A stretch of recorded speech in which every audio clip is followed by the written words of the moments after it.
Mining is in the middle of a productivity paradox. We're investing more in training and cool tech and toys, and yet productivity is only decreasing.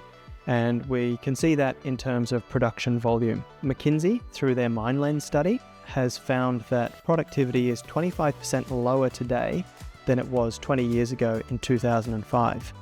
Accenture has come at it from a different perspective, and their billion-dollar blind spot study, which started in 2020 and ran continuously for 5 years, found that globally the mining industry lost $67 billion in forecast revenue.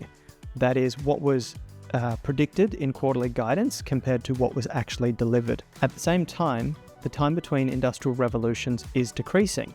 The time between the first and the second was 120 years. The time between the last and today was only 20 years. We're now in the middle of this agentic era, this agentic shift, and it's very similar to the dot-com boom, where Netscape was the browser of choice. We're all going to be working from the beach in a few years. Every company had to have a website. Nobody really knew what the future looked like. History doesn't repeat, but it rhymes, and there are lessons that we can learn from past revolutions. And one of the key takeaways is it's the companies that were able to adopt, embrace, and ride this wave of disruption that were able to see the immediate benefit from this technology.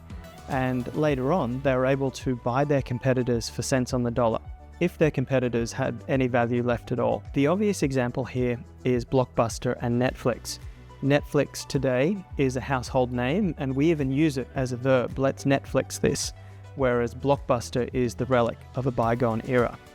And so, keeping all of these facts in mind, mining has to navigate a really difficult path. It's a balancing act, and part of it's between supply and demand, and we know that supply is already constrained.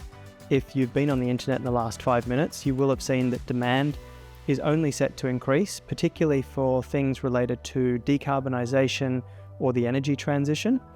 And so mining is very much in the space of operational resilience. We have to find a way to balance this operational resilience with the ability to adapt and embrace innovation as we navigate our way through this next industrial revolution. But the good news is, this is a solved problem, and it's something I speak about a lot. So make sure you follow me to discover more.